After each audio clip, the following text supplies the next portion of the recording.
ये video work energy power का बहुत ही शानदार वीडियो होने वाला है, क्योंकि इस वीडियो में मैंने सारे फॉर्मूला सारे कॉन्सेप्ट बहुत अच्छे तरीके से बता दिए। ठीक है, सबसे पहले हम लोग इसमें वर्क देखेंगे, तो उसके बाद एनर्जी देख रहे होंगे, देन पावर देखेंगे। ठीक है, तो चलिए वर्क से स्टार्ट करते हैं। जो वर्क है वो स्केलर होता है, जिसका डायमेंशन एनर्जी के डायमेंशन जैसा ही होता है, ऑब्वियसली है ना। तो इसका डायमेंशन होता है m/t2। ठीक है, ये जो वर्क है ये आपका पॉजिटिव भी हो सकता है, नेगेटिव भी हो सकता है और जीरो भी हो सकता है। ठीक है, याद रखना ये स्केलर है, बावजूद इसके पॉजिटिव नेगेटिव जीरो हो सकता है। जो वर्क है वो depend on frame, not on nature of motion. Work जो है फ्रेम पे डिपेंड करता है, अलग अलग फ्रेम के लिए अलग अलग होगा। फॉर एग्जांपल ट्रेन में बैठा हुआ आदमी है तो इसके लिए वर्क अलग होगा। ट्रेन के बाहर कोई आदमी है, वो इसको देख रहा है ट्रेन के अंदर वाले सिस्टम को, तो उसके लिए इसका वर्क अलग होगा।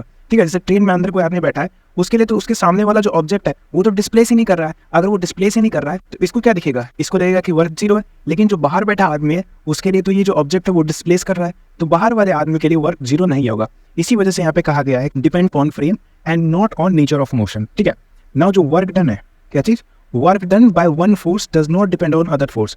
एक फोर्स का वर्क डन किसी दूसरे फोर्स पे डिपेंड नहीं करता है। जो वर्क है उसका फॉर्मूला होता है F.S, है ना, डॉट प्रोडक्ट। दैट मीन्स हम इसको लिख सकते हैं Fs cos theta. F force है, S आपका डिस्प्लेसमेंट है। यदि वेरिएबल फोर्स हो तो इसको इंटीग्रेट करके लिख सकते हैं F.ds का इंटीग्रेशन, और जो भी लिमिट होगा उसको यहाँ पे लगा सकते हैं। Now work done by gravity की बात करें तो work done by gravity path पे डिपेंड नहीं करता है ना, ये सिर्फ वर्टिकल हाइट पे डिपेंड करता है। आप चाहे किसी भी पाथ से आओ, चाहे इधर से आओ, चाहे इधर घुमा के आओ, इससे डिपेंड नहीं करेगा। ये सिर्फ आपका वर्टिकल हाइट पे डिपेंड करेगा। अब देखो यहाँ पे एक वेज है, उसके ऊपर एक बॉल है। इस बॉल को नीचे आने में कितना वर्क लगेगा, देखो work done to down the ball. Ball को नीचे आने में कितना वर्क लगेगा, ये हो जाएगा प्लस mgh, है ना। और इसी को ऊपर चढ़ाने में कितना वर्क लगेगा, ये हो जाएगा माइनस mgh। ऐसा क्यों, क्योंकि वर्क होता है आपका F.S। ठीक है, फोर्स आपका जो लग रहा है वो लग रहा है ग्रेविटेशनल फोर्स, इसलिए इसको लिख सकते हैं mgs, है ना। mgh लिख दो या mgh लिख दो। ठीक है, mgh क्योंकि ये वर्टिकल हाइट है ना, mgh हमने यहाँ पे लिख दिया। अब देखो g और h का डायरेक्शन देखना है। यहाँ पे g तो हमेशा बचपन से नीचे ही लगेगा।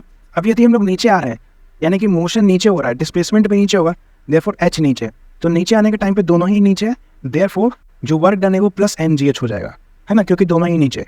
लेकिन ऊपर जब जा रहे हैं तो यहाँ पे g तो नीचे है लेकिन मोशन आपका ऊपर हो रहा है, तो दोनों ही अलग अलग डायरेक्शन में है, देयरफॉर यहाँ पे जो वर्क अप हो जाएगा वो माइनस mgh हो जाएगा। Now work done by gravity always zero in horizontal direction.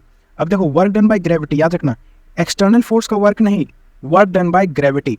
यहाँ पे जैसे ये देखो ये एक ब्लॉक है जिसको F एक्सटर्नल से आगे खींचा जा रहा है, नीचे ऑब्वियसली इसके ग्रेविटेशनल फोर्स लगेगा विच इज mg, है ना। F एक्सटर्नल से आगे खींच रहे हैं, देयरफॉर ये x डिस्प्लेसमेंट कर रहा है। वर्क डन बाय ग्रेविटी हो जाएगा gravitational force dot s, gravitational force हो जाएगा आपका mg और s हो जाएगा आपका x। ठीक है, और दोनों के बीच में एंगल कितना है, इधर ये फोर्स है, इधर ये आपका x है, दोनों के बीच में आपका 90 डिग्री है ना, तो cos आपका 90 डिग्री हो जाएगा। ठीक है, तो देयरफॉर ये cos 90 डिग्री कितना होता है, जीरो होता है। इसी वजह से आपका जो ग्रेविटेशनल फोर्स का वर्क है वो जीरो हो जाएगा, है ना। सिंपल सी बात है, आप याद रखना कि work done by gravity horizontal direction में अगर पूछा जाए तो वो हमेशा जीरो होता है। वर्क डन बाय ग्रेविटी हम सिर्फ वर्टिकल डायरेक्शन में लेते हैं, क्योंकि आपका जो ये जी है वो वर्टिकल डायरेक्शन में ही आता है ना। और यदि कंप्लीट हॉरिजॉन्टल डायरेक्शन में बोला जाए तो वो जीरो हो जाएगा। ठीक है, यदि कोई वेक्टर लेना हो, किसी हॉरिजॉन्टल डायरेक्शन थोड़ा अलग हो, तो वहाँ पे हम लोग अलग कर सकते हैं, लेकिन कंप्लीट हॉरिजॉन्टल डायरेक्शन में तो वर्क डन जीरो होता है। नाउ बात करें थी वर्क डन बाय फ्रिक्शन की, तो ये डिपेंड ऑन पाथ, ये पाथ पे डिपेंड करेगा ऑब्वियसली, है ना। ये सिर्फ वर्टिकल हाइट पे डिपेंड नहीं करेगा, ये पूरे पाथ पे डिपेंड करेगा, और ये भी पॉजिटिव, नेगेटिव और जीरो हो सकता है। जैसे कि यहाँ पे ये पाथ है और ये गाड़ी चल रही है, गाड़ी इस तरफ जा रही है, देयरफॉर डिस्प्लेसमेंट भी इधर हो रहा होगा, इस पे ग्रेविटेशनल फोर्स नीचे लग रहा है, नॉर्मली ऊपर लग रहा है, और यहाँ पे फ्रिक्शन पीछे लग रहा है ना। ये आपका जो रोड है इसमें फ्रिक्शन प्रेजेंट है, यहाँ पे म्यू इसका फ्रिक्शन कोफिशिएंट ऑफ फ्रिक्शन है। यहाँ पे यदि मैं आपसे पूछ लूँ कि वर्क डन बाय ग्रेविटी कितना होगा, तो आप जवाब दोगे जीरो होगा, क्योंकि डिस्प्लेसमेंट हॉरिजॉन्टल डायरेक्शन में हो रहा है और ग्रेविटेशनल फोर्स नीचे लग रहा है, देयरफॉर आपका work done by gravity zero होगा। ना वर्क डन बाय फ्रिक्शन की बात करें तो वर्क डन बाय फ्रिक्शन देखो वर्क इक्वल्स Fr.dx हमने लिखा, तो therefore work done by friction हो जाएगा यहाँ पे म्यू mg आपका फ्रिक्शन है, फ्रिक्शन को हमने बाहर निकाल दिया, और dx का हम यहाँ से इंटीग्रेट कर रहे हैं, और लिमिट क्या लगाएंगे, लिमिट लगाएंगे 0 से लेकर 2πr तक। ठीक है, क्योंकि सर्कमफेरेंस का टोटल कितना हो जाएगा, 2πr ही तो होगा, और ऑब्वियसली डिस्प्लेसमेंट ऑफ फ्रिक्शन के डायरेक्शन में कितना डिग्री का फर्क है, 180 डिग्री का फर्क है, तो cos 180 डिग्री ऑब्वियसली माइनस ही आने वाला है यहाँ पे, तो therefore work done by friction आ जाएगा माइनस म्यू mg, और लिमिट को यदि कंप्लीट लिख देंगे तो ये हो जाएगा 2πr। ठीक है, तो वर्क डन बाय फ्रिक्शन इतना आ जाएगा। तो उम्मीद करता हूँ आप लोग नीचे समझे हुए। यदि इसको ब्लॉक में समझे, है ना, वेज एंड ब्लॉक में, तो जैसे ये ब्लॉक है ये नीचे आ रहा है, इसके पीछे जो फ्रिक्शन लग रहा होगा वो obviously mu mg cos theta लग रहा होगा, और यहाँ पे जो ये वेज है इसका सरफेस फ्रिक्शन वाला है, और फ्रिक्शन कोफिशिएंट कितना है, म्यू, थीटा एंगल पे है ये, इसका वर्टिकल हाइट h है, और ये वेज का ये वाला हाइट है आपका hypotenuse height s। Now work done by friction की बात करें तो ऑब्वियसली ये Fr.s होगा, ये कंप्लीट पाथ पे डिपेंड करता है, एंड माइनस तो होगा ही क्योंकि मोशन इधर जा रहा है और फ्रिक्शन इधर लग रहा है, दोनों के बीच में 180 है, तो मैंने पहले ही माइनस लिख दिया। नाउ फ्रिक्शन का वैल्यू कितना है, mu m g cos theta और एस हो जाएगा एस, ठीक है। तो ये हो जाएगा minus mu m g cos theta into s, ये हो गया हमारे पास work done by friction. Now यदि कभी कभी हमें ये एस नहीं दिया रहता है, हमें दिया रहता है ये एच, तो उसको भी हम लोग लिख सकते हैं। हम लोग लिख देंगे sine theta equals perpendicular by hypotenuse, है ना। साइन थीटा तो हमारे पास दिया रहेगा थीटा, और हाइट भी दिया रहेगा, तो वहाँ से हम लोग एस निकाल सकते हैं, है ना। चलिए आगे बढ़े वर्क डन बाय स्प्रिंग की। तो याद रखना इसमें जो स्प्रिंग है वो हमेशा मेन पोजीशन पे आना चाहिए। Spring always try to remain its mean position. और चाहे वर्क डन बाय इलोंगेशन बोल दो या वर्क डन बाय कंप्रेशन बोल दो, स्प्रिंग दोनों ही नेगेटिव देता है ना, क्योंकि because spring force always act opposite direction to the experience force to regain its mean position, है ना। मेन पोजीशन से उसको जैसे कि हटाएंगे, फॉर एग्जाम्पल यहाँ पे ये मेन पोजीशन है, मेन पोजीशन से चाहे हम इसको आगे खींचेंगे तो भी स्प्रिंग फोर्स पीछे लग के उसको मेन पोजीशन पे ले जाने की कोशिश करेगा, चाहे इसको हम कंप्रेस करेंगे तो भी स्प्रिंग फोर्स इधर डायरेक्शन में लग के इसको मेन पोजीशन पे ले जाने का कोशिश करेगा, है ना। यहाँ पे हम लोग इसको इलोंगेट कर रहे हैं फोर्स एक्सटर्नल लगा के। तो सबसे पहले मेन पोजीशन पे था, हमने एक्स इलोंगेट किया तो फ्रिक्शन फोर्स इधर लगेगा, ठीक है। उसके बाद और इलोंगेट करके टोटल x2 कर दिया, है ना। x1 x2 हम लोग मेन पोजीशन से देख रहे हैं, तो इसमें भी फ्रिक्शन फोर्स इसको मेन पोजीशन पे ले जाने की कोशिश करेगा। देखो फ्रिक्शन फोर्स होता है हमारे पास माइनस के एक्स, ऑब्वियसली अपोजिट डायरेक्शन में लग रहा है तो माइनस लिखेंगे ही, तो माइनस के एक्स हो जाता है। So work done bye spring कितना हो जाएगा, वर्क डन बाय स्प्रिंग हो जाएगा माइनस हाफ के एक्स स्क्वायर, ठीक है। वर्क डन बाय स्प्रिंग हो जाता है माइनस हाफ के एक्स स्क्वायर। और यहाँ पे देखो यहाँ पे दो है, यदि हम लोग इस पोजीशन का बात करें कि यहाँ से इसको ले जाने पे यहाँ पे कितना वर्क लगा होगा, देखो यदि यहाँ से यहाँ ले जाने का वर्क पूछा जाए तो ये तो ऑब्वियसली सिंपल हो जाएगा हाफ के x1 का स्क्वायर, है ना, माइनस लगा के। और यहाँ से कंप्लीट यहाँ पे ले जाने का वर्क पूछा होगा तो ये हो जाएगा माइनस हाफ के x2 का स्क्वायर। तो देयरफॉर यहाँ से इस पोजीशन पे ले जाने के लिए कितना वर्क लगा होगा, ऑब्वियसली इसमें से इसको माइनस कर दो, यही इतना ही आ जाएगा। वही चीज दिखाया मैंने यहाँ पे कि यहाँ से यहाँ तक ले जाने में कितना वर्क लगेगा। तो वर्क डन बाय स्प्रिंग किसी भी 2 पॉइंट का निकालना हो तो वो हो जाएगा हाफ के x2 का स्क्वायर माइनस x1 का स्क्वायर। x2 आपका फाइनल पोजीशन, x1 आपका initial position. Now work done bye spring यदि मेन पोजीशन से देखें तो वही जैसा कि मैंने बताया ये हो जाएगा हाफ के एक्स स्क्वायर के बराबर। और जैसा ये इंपॉर्टेंट पॉइंट है, आप लोग बहुत अच्छे से याद रखिएगा, स्प्रिंग फोर्स जो है act opposite to the direction of experience force. क्यों, क्योंकि वो मेन पोजीशन पे आना चाहता है ना। मोमेंटम की बात करें तो मोमेंटम होता है मोशन कंटेनिंग बॉडी, बॉडी में कितना मोशन कंटेन्ड होता है। मोमेंटम एक वेक्टर क्वांटिटी है जिसका फॉर्मूला होता है mass into velocity. Kinetic energy और मोमेंटम का रिलेशन देखें तो जनरली काइनेटिक एनर्जी होता है हाफ mv स्क्वायर, ऊपर एक m से मल्टीप्लाई कर देंगे तो m स्क्वायर हो जाएगा और नीचे भी m से मल्टीप्लाई कर देंगे तो m स्क्वायर v स्क्वायर को p स्क्वायर लिख सकते हैं और नीचे बच गया 2m। So therefore kinetic energy को लिख सकते हैं p स्क्वायर बाय 2m। यहाँ से हम p को यदि लिखना चाहें तो ये हो जाएगा √2m के ही, ठीक है। इस चीज़ को याद रखना। 2 स्टेटमेंट्स है, यदि आप इसको याद रख लो तो बहुत अच्छा रहेगा। That is 2 identical particle having same mass. 2 identical particle है, सेम मास के हैं, सेम काइनेटिक एनर्जी है, तो क्या उनका मोमेंटम सेम रहेगा, तो जवाब है फॉल्स, है ना। उनका मोमेंटम सेम नहीं रह सकता है क्योंकि मोमेंटम एक वेक्टर क्वांटिटी है, तो हमें डायरेक्शन भी स्पेसिफाई होना चाहिए। We do not know about the direction of velocity, है ना, डायरेक्शन ऑफ मोशन के बारे में हमें पता नहीं है, तो इस वजह से हम नहीं कह सकते कि मोमेंटम भी सेम होगा। बट यहाँ पे यदि बोला जाए कि 2 identical particle having same momentum same है, तो क्या उनका काइनेटिक एनर्जी सेम होगा, जवाब है यस, क्योंकि काइनेटिक एनर्जी एक स्केलर क्वांटिटी है। यदि आपका मोमेंटम ही सेम हो जाए, मैग्नीट्यूड ही सेम हो जाए, तो देयरफॉर हम लोग कह सकते हैं कि आपका ये काइनेटिक एनर्जी भी सेम है ना। आइडेंटिकल पार्टिकल है तो मास सेम हो गया, मास सेम हो गया और मोमेंटम भी सेम हो गया, मोमेंटम भी सेम हो गया, तो काइनेटिक एनर्जी भी आपका सेम हो जाएगा, है ना। लेकिन इस केस में क्या था कि यदि आपका मास सेम है ना, मास यदि आपका सेम है, जैसे मास आपका सेम है और काइनेटिक एनर्जी सेम है, तो मोमेंटम सेम होना चाहिए था, लेकिन ऐसा नहीं हुआ क्योंकि मोमेंटम एक वेक्टर क्वांटिटी है। तो इस चीज़ को बहुत अच्छे से याद रखिएगा। परसेंटेज चेंज की बात करें तो इसमें हमें स्मॉल चेंज और लार्ज चेंज पढ़ना है। देखो स्मॉल चेंज यानी कि 5 से 20% के आसपास यदि चेंज हो तो उसमें एरर एनालिसिस लगा सकते हैं। जैसे काइनेटिक एनर्जी होता है p स्क्वायर बाय 2m, तो इसको एरर एनालिसिस से लिख सकते हैं हम लोग delta ke by ke equals, ये 2 आगे आ जाएगा तो ये हो जाएगा 2 डेल्टा p बाई p और m को लिख सकते हैं delta m by m। Constant का कोई अस्तित्व नहीं होता एरर एनालिसिस में, ठीक है। कांस्टेंट जितना भी है उसको यहाँ से हटा देना है और जो भी आपका क्वांटिटी है उसको लिखना है और जो भी पावर रहे उसको आगे लेके आ जाना है, ठीक है। 2 डेल्टा p बाई p और डेल्टा m बाई m, इस तरीके से एरर एनालिसिस लगा के हम लोग यहाँ से निकाल सकते हैं। और जो भी आपका दिया हुआ हो, जैसे आपका परसेंटेज चेंज इन मोमेंटम दिया हो तो उसके यहाँ पुट कर देना, परसेंटेज चेंज इन मास दिया हो तो उसके यहाँ पुट कर देना, आपका percentage change in kinetic energy निकल जाएगा। ये बहुत ईजी होता है। लार्ज चेंज में थोड़ा डिफिकल्टी आती है। जैसे आपका परसेंटेज चेंज इन मोमेंटम दिया हो तो उसको क्या लिखा जा सकता है, delta p by p initial लिख सकते हैं ना, डेल्टा p बाई p ही तो लिखेंगे ना, तो डेल्टा p को लिख सकते हैं p final minus p initial और p इनिशियल को p इनिशियल लिख देंगे। अब देखो p क्या होता है, मोमेंटम का वैल्यू होता है 2m के ई, तो यहाँ से लिख देंगे हम p फाइनल को √2m kinetic final, p initial को लिख देंगे √2m काइनेटिक इनिशियल और यहाँ से अगेन से p इनिशियल को लिख देंगे √2m काइनेटिक इनिशियल। नाउ जितना कांस्टेंट ऑब्वियसली सब कांस्टेंट कट जाएगा यहाँ से कॉमन लेके, तो therefore delta p by p initial हो जाएगा √2 kinetic final minus √2 kinetic initial upon √2 kinetic initial, है ना। सिंपल से आपको क्या करना है, जो भी कांस्टेंट है ना उसको हटा देना है और जो भी आपका प्रोपोर्शनलिटी बचे, जैसे यहाँ पे momentum proportional to kinetic energy 1 up, ये दोनों मास और 2 दोनों तो आपका कांस्टेंट ही है, ठीक है। यदि एक ऑब्जेक्ट की बात किया जाए तो मास तो उसका कांस्टेंट रहेगा, तो कांस्टेंट को पहले हटा देना, जो भी आपका प्रोपोर्शनलिटी बचे उसको सिंपल से यहाँ पे लिख देना एज अ फाइनल और इनिशियल के टर्म्स में, है ना। वही मैंने यहाँ पे पॉइंट बना के भी लिख दिया है, जो कांस्टेंट है उसको हटाओ, जो प्रोपोर्शनल है उसको सिंपल से यहाँ पे लगा दो, है ना। इस पे यदि 2 क्वेश्चंस करें तो सबसे पहला क्वेश्चन है हमारे पास, यदि काइनेटिक एनर्जी 44% से इंक्रीज होता है, काइनेटिक एनर्जी इंक्रीज बाय 44%। एक तो यार ये बाय और 2 बड़ा कंफ्यूजन करता है, मैं आपको बता देता हूँ। बाय मतलब इतने से इंक्रीज हुआ, है ना, इतने से और इंक्रीज हुआ, यानी कि इसको और 100% में ऐड कर दो, यानी कि यदि काइनेटिक इनिशियल 100% है तो काइनेटिक फाइनल इतना और बढ़ चुका है, तो काइनेटिक फाइनल हो जाएगा 144%, है ना। और यदि 2 की बात करें तो मोमेंटम इंक्रीज टू 300%, यानी कि मोमेंटम इतना हो चुका है, यानी कि यही मोमेंटम फाइनल का ही वैल्यू बता दिया आपको, है ना। तो इस चीज को अच्छे से याद रखना। सो पहला क्वेश्चन था हमारे पास, kinetic energy increase by 44%, then find percentage increase in momentum. So kinetic initial ले लो 100%, काइनेटिक फाइनल हो जाएगा 144%। परसेंटेज चेंज इन मोमेंटम की बात करें तो ये हो जाएगा P final minus P initial by P initial, ठीक है। पी फाइनल को लिख देंगे ऑब्वियसली जो उसका प्रोपोर्शनलिटी था, kinetic final minus kinetic initial by kinetic initial. Kinetic final कितना था, रूट अंडर 144, काइनेटिक इनिशियल था 100 और काइनेटिक इनिशियल 100।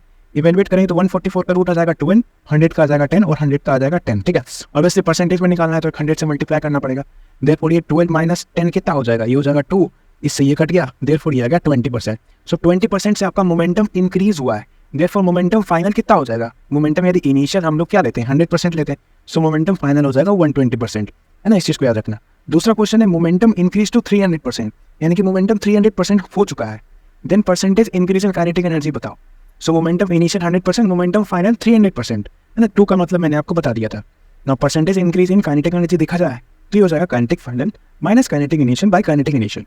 और काइनेटिक एनर्जी का फॉर्मूला क्या होता है, P square by 2m, 2m को गोली मारो बचा हमारे पास पी स्क्वायर, ठीक है। तो काइनेटिक फाइनल हो जाएगा पी स्क्वायर, पी फाइनल का square, kinetic initial p initial का square by kinetic initial p initial का स्क्वायर।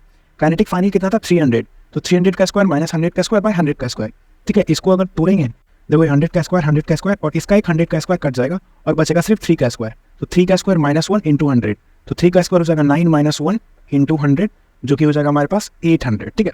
800% हमारे पास जो काइनेटिक एनर्जी है वो बढ़ चुका है, तो देयरफॉर काइनेटिक फाइनल कितना हो जाएगा, काइनेटिक इनिशियल तो ऑब्वियसली 100% और 800% काइनेटिक एनर्जी बढ़ चुका है ना। तो ऑब्वियसली काइनेटिक फाइनल हो जाएगा 900%।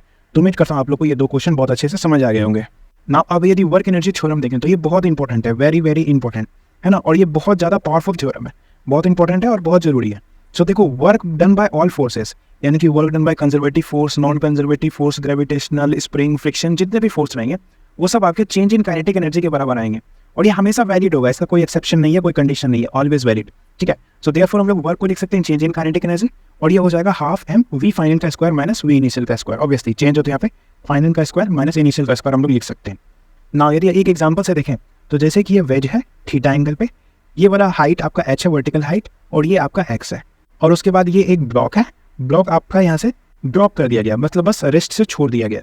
ये जो आपका वेज का ये हाइपोटेनस सरफेस है, इस पर कोई फ्रिक्शन नहीं है, बट ये जो लैंड है इस पर आपका म्यू नामक एक फ्रिक्शन है।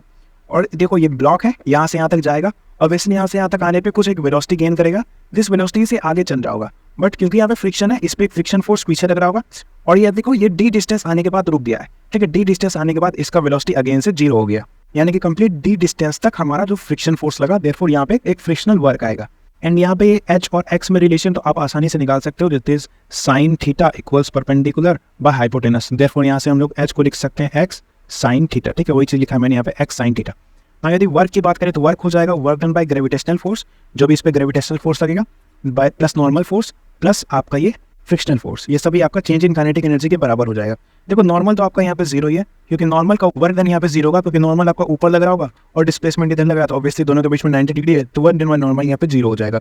और यहाँ पे देखो काइनेटिक एनर्जी मैंने क्यों 0 लिखा है, क्योंकि देखो इनिशियल वेलोसिटी भी 0, फाइनल वेलोसिटी भी 0, कंप्लीट यहाँ से लेके यहाँ तक का हम लोग देख रहे हैं, इनिशियल फाइनल दोनों वेलोसिटी 0 है, तो यहाँ पे देखो चेंज इन काइनेटिक एनर्जी में फाइनल वेलोसिटी इनिशियल वेलोसिटी आता है, दोनों ही 0 है, तो काइनेटिक एनर्जी भी 0 हो जाएगा यहाँ पे।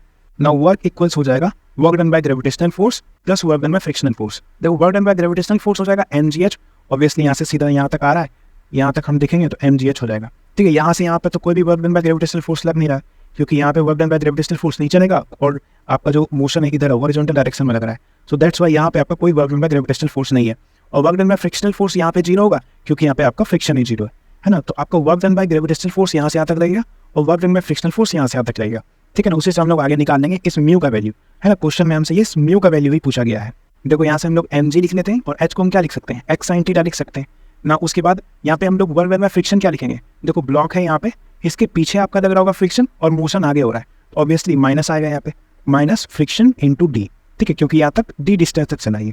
तो ये हो जाएगा mg, h को लिख देंगे x sin थीटा और फ्रिक्शन को लिख देंगे यहाँ पे म्यू mg और d को d लिख देंगे और ये 0 के बराबर हो जाएगा। Therefore mg x sin theta equals mu mg d के बराबर आ जाएगा। यहाँ से देयरफॉर mg से mg कट गया, म्यू बराबर हमारे पास x sin theta by d का बराबर आ गया, ठीक है। तो इस तरीके से हम लोग यहाँ पे म्यू का वैल्यू निकाल सकते हैं। उम्मीद करता हूँ आप लोग ये क्वेश्चन अच्छे से समझ गए होंगे। नाउ नेक्स्ट है कंजर्वेटिव फोर्स और नॉन कंजर्वेटिव फोर्स। देखो जो कंजर्वेटिव फोर्स है उसका work done does not depend on path, path पे डिपेंड नहीं करता, इनिशियल फाइनल पे डिपेंड करता है। और इसका work in close path obviously तब 0 हो जाएगा, क्लोज पाथ में 0 हो जाएगा क्योंकि ये पाथ पे डिपेंड करता ही नहीं, इनिशियल फाइनल पे करता है। और work done by conservative force जो है वो रिवर्सेबल होता है।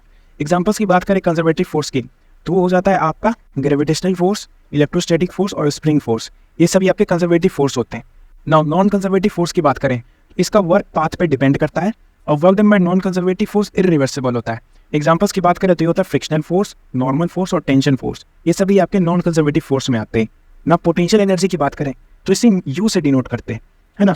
और डेल्टा यू हो जाता है हमारे पास minus work done by conservative force, ठीक है। और ये ऑलवेज वैलिड है, हमेशा वैलिड, कोई एक्सेप्शन नहीं, याद रखना। डेल्टा यू को आप minus work done by conservative force लिख दो या work done by conservative force को माइनस डेल्टा यू लिख दो, दोनों तो एक ही बात है ना। और यहाँ पे देखो जो कंजर्वेटिव फोर्स है, कंजर्वेटिव फोर्स को क्या लिख सकते हैं हम लोग, minus D you by D R, है ना। Minus D you by D R क्या हो जाता है, ये हो जाता है हमारे पास पोटेंशियल ग्रेडियंट। याद रखना जो पोटेंशियल एनर्जी है वो आपका स्केलर क्वांटिटी है, बट ये D you by D R आपका जो पोटेंशियल ग्रेडियंट है ये एक वेक्टर क्वांटिटी हो जाता है, इस चीज़ को याद रखना। नाउ बात करें यदि इसके कुछ और पॉइंट्स की तो देखो जो पोटेंशियल एनर्जी है ये depend on frame of reference, obviously frame of reference पे डिपेंड करेगा, कहाँ से देख रहे हैं उसके कारण से ये अलग अलग हो सकता है। ये पॉजिटिव हो सकता है, नेगेटिव हो सकता है और जीरो हो सकता है। एक बहुत इंपॉर्टेंट पॉइंट याद रखना है इसमें, यदि कोई चीज़ अपने आप हो रही हो तो उसमें पोटेंशियल एनर्जी डिक्रीज होता है। फॉर एग्जाम्पल ये बॉल है, ये अपने आप नीचे गिरेगा, ऑब्वियसली इसको हम ऊपर से छोड़ेंगे तो क्या इसको नीचे गिराने के लिए हमें कुछ करना पड़ेगा, हमें नहीं करना पड़ेगा, ग्रेविटी खुद ही कर देगा, तो ये अपने आप नीचे गिर जाएगा। कोई भी चीज़ यदि अपने आप हो रही हो तो उसका पोटेंशियल एनर्जी घटता है, और यदि कोई भी चीज़ एक्सटर्नल एजेंट करवाए तो उसका पोटेंशियल एनर्जी उसमें बढ़ता है। जैसे यहाँ पे से बॉल है, इसको उठा के ऊपर रख रहे हैं तो इसमें पोटेंशियल एनर्जी स्टोर हो गया है। कैसे पता चलेगा स्टोर हो गया, इसको छोड़ के देखो, यदि ये यहीं पे रुका हुआ हो तो उसका कोई पोटेंशियल एनर्जी नहीं है, लेकिन ये नीचे गिर जाए तो ये समझ लेना कि इसमें एनर्जी स्टोर था जिसके कारण से ये नीचे गिरा है, ठीक है। और इसका जो पोटेंशियल एनर्जी है वो नीचे जैसे जैसे आएगा वो काइनेटिक एनर्जी में कन्वर्ट हो जाएगा, है ना। तो वही चीज़ है, दो इंपॉर्टेंट पॉइंट्स है कि कोई चीज़ यदि अपने आप हो तो पोटेंशियल एनर्जी घटेगा और कोई चीज़ एक्सटर्नल एजेंट करवाए तो पोटेंशियल एनर्जी उसमें बढ़ रहा होता है ना। कुछ इंपॉर्टेंट पॉइंट्स और देखें तो जैसे हमने देखा कि वर्क डन बाय ऑल तो चेंज इन काइनेटिक एनर्जी के बराबर होता है, तो therefore work done bye all में क्या आ जाएगा, work done by conservative force plus work done by non conservative force, ये आपका चेंज इन काइनेटिक एनर्जी के बराबर हो जाएगा। और work done by conservative force minus delta u के बराबर होता है, ठीक है। ये भी हमने देखा यहाँ पे। सो आप देखो दो कंडीशंस बनते हैं। पहला कंडीशन जब work done by non conservative force 0, ठीक है, इसमें हमारे पास दो कंडीशन बनता है। इसमें जब हमारे पास work done by non conservative force 0 हो, ये कब 0 होगा, व्हेन नॉन कंजर्वेटिव फोर्स यानी कि कोई भी एक्सटर्नल फोर्स लगे ही ना, या तो कोई एक्सटर्नल फोर्स ना लग रहा हो, या यदि एक्सटर्नल फोर्स लग रहा हो बट उसका वर्क 0 है, ठीक है। एक्सटर्नल फोर्स मान लो लग भी रहा हो लेकिन वो कोई डिस्प्लेसमेंट ही नहीं करवा पा रहा है, तो obviously work done by non conservative force यहाँ तो 0 ही होगा ना। तो इन दोनों केसेस में आपका work done by non conservative force 0 होता है। So work done by non conservative force यदि 0 हो गया, है ना, यानी कि कोई एक्सटर्नल एजेंट है ही नहीं यहाँ पे, सो therefore work done by conservative force kinetic energy के बराबर आ जाएगा। वही चीज़ है, work done by conservative force kinetic energy के बराबर, और work done by conservative force को लिख सकते हैं minus delta U equals change in kinetic energy, ठीक है। तो दोनों को यदि उधर कर दे तो ये हो जाएगा change in kinetic energy plus change in potential energy equals 0। और यही है हमारे पास conservation of mechanical energy. Very very very very important, conservation of mechanical energy. क्या चीज़, कंजर्वेशन ऑफ मैकेनिकल एनर्जी, है ना। इसका कब इस्तेमाल करते हैं, जब आपका फोर्स एक्सटर्नल का वर्क 0 हो रहा होता है, ठीक है। इसको सिंपल फॉर्म में लिख सकते हैं kinetic initial plus potential initial equals kinetic final plus potential final, ठीक है। पूरे सिस्टम का काइनेटिक इनिशियल प्लस पूरे सिस्टम का पोटेंशियल इनिशियल इक्वल्स पूरे सिस्टम का काइनेटिक फाइनल प्लस पूरे सिस्टम का पोटेंशियल फाइनल, है ना।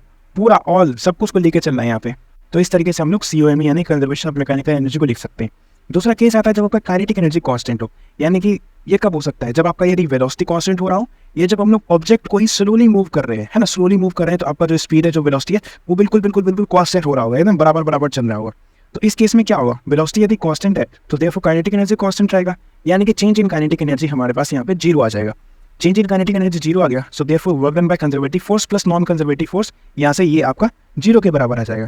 ठीक है, तो देयरफॉर यहाँ पे हम लोग लिख सकते हैं work done by non conservative force equals minus work done by conservative force, और minus work done by conservative force को क्या लिख देंगे, obviously minus of minus u, so therefore यहाँ से आ जाएगा work done by conservative force equals delta u के बराबर, है ना। ये हमेशा नहीं होता है, देखो यहाँ पे जो ये था work done by conservative force equals minus delta U, ये ऑलवेज वैलिड था, बट ये जो आया है work done by non conservative force equals delta you, ये हमेशा वैलिड नहीं होता है, ये तभी वैलिड होता है जब वेलोसिटी कांस्टेंट हो, that means kinetic energy constant हो, या जब ऑब्जेक्ट को स्लोली मूव कर रहे होते हैं।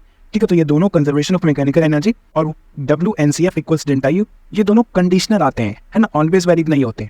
ऑलवेज वैलिड आपका ये है delta U equals minus WCF और आपका वर्क एनर्जी थ्योरम। ठीक है, ये दोनों ऑलवेज वैलिड है। नाउ अब देख लेते हैं ग्रेविटेशनल पोटेंशियल एनर्जी। सो देखो एक चीज इसमें एक कॉन्सेप्ट है बहुत तगड़ा वाला, उसको याद रखना। जैसे कि ये रेफरेंस लाइन है ना, रेफरेंस लाइन पे हम लोग पोटेंशियल एनर्जी को जीरो लेते हैं, और रेफरेंस लाइन के ऊपर यदि हम लोग किसी भी पॉइंट पे कोई पोटेंशियल एनर्जी किसी का डिसाइड कर रहे हैं तो वो पॉजिटिव होगा, है ना। जैसे कि यहाँ पे gravitational potential energy reference line की यदि ऊपर दे तो वो हो जाएगा प्लस mgh। ठीक है, ग्रेविटेशनल पोटेंशियल एनर्जी mgh के बराबर होता है, और यदि रेफरेंस लाइन के ऊपर देंगे तो हो जाएगा प्लस mgh, और रेफरेंस लाइन के नीचे देंगे तो ग्रेविटेशनल पोटेंशियल एनर्जी हो जाएगा माइनस mgh। ठीक है, रेफरेंस लाइन के नीचे माइनस आ जाता है। एक क्वेश्चन करते हैं, जैसे कि ये स्प्रिंग है, ठीक है, स्प्रिंग लटका हुआ है यहाँ से, स्प्रिंग का टोटल लेंथ है L, सो देयरफॉर आधा ऊपर है आधा नीचे है, ऊपर L/2 और मास m/2 है, नीचे भी L/2 और मास m/2 है। इसको हम लोग बहुत यहाँ से धीरे धीरे करके खींच रहे होंगे। ठीक है, तो हमें बताना है कि work done by non conservative force, यानी कि ऑब्वियसली यदि इसको धीरे धीरे खींच रहे होंगे तो कोई एक्सटर्नल फोर्स से ही खींच रहे होंगे, है ना, इसी से खींच रहे होंगे एक्सटर्नल फोर्स से, तो वही बताना है उसके कारण से इसमें वर्क कितना हुआ होगा जब हम लोग इस स्प्रिंग को टोटल ऊपर दे देंगे। तो सबसे पहले यार हमें इस कंडीशन में, जब ये स्प्रिंग इसी कंडीशन में लटका हुआ है, इस कंडीशन में इसका टोटल पोटेंशियल एनर्जी निकालना पड़ेगा। सो देयरफॉर यहाँ पे हम लोगों ने रेफरेंस लाइन लिया ये वाला, यहाँ पे रेफरेंस लाइन पे पोटेंशियल एनर्जी जीरो कर दिया, है ना, तो इस वाले का तो कोई पोटेंशियल एनर्जी होगा नहीं क्योंकि ये तो रेफरेंस लाइन पे ही लाई कर रहा है, इस वाले का होगा। और देखो ऐसे केस में जहाँ पे ये मास फैला हुआ है, यहाँ के लिए हम लोग पोटेंशियल एनर्जी उसका सेंटर का निकालते हैं। ठीक है, सेंटर पे हम लोग उसको डिसाइड करते हैं, तो इस टोटल का मास तो हम लोग m/2 ही देंगे, लेकिन जो ये लेंथ है वो लेंथ हम लोग रेफरेंस लाइन से लेंगे और सेंटर ऑफ मास तक लेंगे, जो कि हो जाएगा आपका L/4। ये चीज हो जाएगा इस लटके वाले पार्ट का, और ऑब्वियसली लटका वाला पार्ट नीचे है ना, रेफरेंस लाइन से नीचे, इसका जो ये ग्रेविटेशनल पोटेंशियल एनर्जी हो जाएगा माइनस mgh के बराबर। ठीक है, तो वही चीज लिखा है मैंने, u इक्वल्स माइनस mgh, मास हो जाएगा यहाँ पे कंप्लीट आपका m/2, जी आपका g हो जाएगा, और हाइट आपका क्या हो जाएगा, ये हो जाएगा आपका L/4। ठीक है, L/4। सो देयरफॉर आपका इस कंडीशन में जब ये लटका हुआ है तो यहाँ का ये जो ये u है यानी पोटेंशियल एनर्जी, ये हो जाएगा आपका माइनस mgL/8। ना यदि चेन को यदि मूव करें ऊपर स्लोली, ठीक है, if chain move up slowly यदि मूव करें, यानी कि इसका वेलोसिटी कांस्टेंट है, और इस कंडीशन में हमने क्या देखा था, जो वर्क डन बाय NCF है वो डेल्टा यू के बराबर आ जाता है, सिंपल सा, इसमें कोई माइनस नहीं आता इस केस में। तो यहाँ पे डेल्टा यू के बराबर आ गया, तो इसको लिख सकते हैं you final minus you initial. So you final तो देखो यार इसी पॉइंट पे आएगा, यू फाइनल इस रेफरेंस लाइन पे, जो कि ऑब्वियसली जीरो ही हो जाने वाला है, और यू इनिशियल क्या है, यू इनिशियल हमारे पास इस कंडीशन में क्या था, इसका पोटेंशियल एनर्जी पूरा ऑब्वियसली इसी के बराबर था, इसका potential energy which is minus mgL/8। सो इसको क्या लिख सकते हैं, माइनस ऑफ माइनस mgL/8 लिखेंगे तो क्या हो जाएगा, ऑब्वियसली ये प्लस mgL/8 आ जाएगा। सो therefore work done bye NCF equals plus mgL/8, जब इस चेन को हम लोग पूरा ऊपर ले लेंगे। ठीक है, तो इस क्वेश्चन को इस तरीके से करते हैं, उम्मीद करता हूँ आप लोग समझ गए होंगे।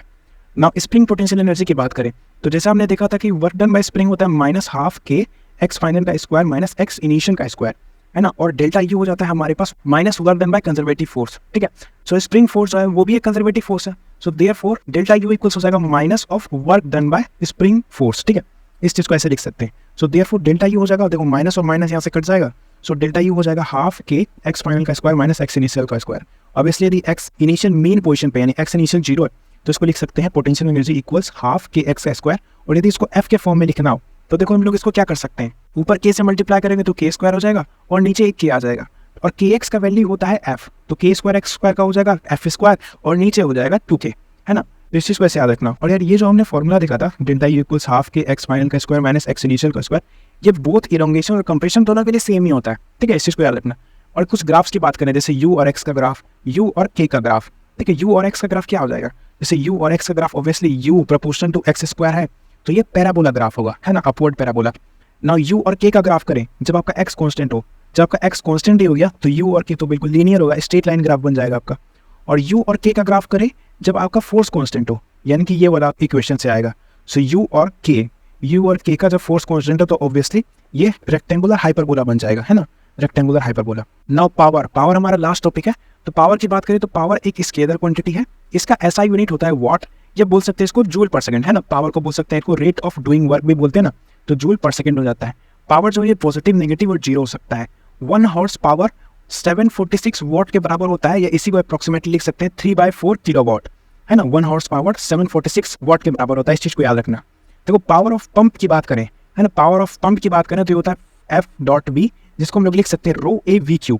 और rate at which kinetic energy provided बात करें, है ना, ये दोनों अलग अलग तरीके के क्वेश्चन बनते हैं। जैसे पावर ऑफ पंप में रो ए वी क्यू फॉर्मूला लगाना है आपको, और rate at which kinetic energy provided, है ना, यानी काइनेटिक एनर्जी का यदि रेट पूछ गया तो ये भी तो एक पावर ही हुआ ना, है ना। काइनेटिक एनर्जी एनर्जी है, इसका रेट कर दें तो टाइम होगा, तो ये भी एक पावर का ही फॉर्म है। तो इसका फॉर्मूला हो जाता है half rho a v cube. Simple सा, यदि आपसे पावर ऑफ पंप बोले क्वेश्चन में तो rho a v cube, rate at which kinetic energy provided बोले तो half rho a v cube, ठीक है। इस चीज़ को याद रख लेना ना। यदि फॉर्मूलाज की बात करें तो एवरेज पावर होता है total work by total time. Total work को चेंज इन काइनेटिक एनर्जी लिख सकते हैं और टोटल टाइम को टाइम लिख सकते हैं। और यदि आपका इंस्टेंटेनियस पावर और एवरेज पावर में रिलेशन पूछ लिया जाए तो average power equals instantaneous power का इंटीग्रेशन बाय टी का इंटीग्रेशन, ठीक है। इंस्टेंटेनियस पावर का integration with d t by t का इंटीग्रेशन। नाउ इंस्टेंटेनियस पावर की बात करें तो ये हो जाएगा डी डब्ल्यू बाई डी टी, और डी डब्ल्यू को लिख सकते हैं एफ डॉट डी एस, और डी टी को डी टी लिख सकते हैं। और इंस्टेंटेनियस पावर का ही फॉर्मूला हो जाता है आपका एफ डॉट वी, ठीक है। ये बहुत ज़्यादा इंपॉर्टेंट फॉर्मूला है, बहुत क्वेश्चन आते हैं इससे, ठीक है। डायरेक्ट आपको फोर्स दे देगा, वी दे देगा, आपसे पावर पूछ लेगा। सो इंस्टेंटेनियस पावर का फॉर्मूला होता है f dot v, dot product है तो देयरफॉर यहाँ पे कॉस थीटा आ जाएगा, ठीक है। तो ये हो जाएगा आपका एफ बी कॉस थीटा। सो ये था हमारा पावर। सो उम्मीद करता हूँ आप लोग ये वर्क, एनर्जी, पावर कंप्लीट समझ गए होंगे। ये नोट्स मेरे भाई आपको मेरे टेलीग्राम चैनल पे मिल जाएंगे, लिंक आपको डिस्क्रिप्शन में दिया हुआ है। हमेशा की तरह वीडियो यदि पसंद आए तो इसे लाइक कर दीजिए और इस चैनल को सब्सक्राइब कर दीजिए ताकि मुझे मोटिवेशन मिले। मैं मिलता हूँ आप लोग को नए और धमाकेदार वीडियो में, तब तक के लिए पढ़ते रहिए। Thank you so much.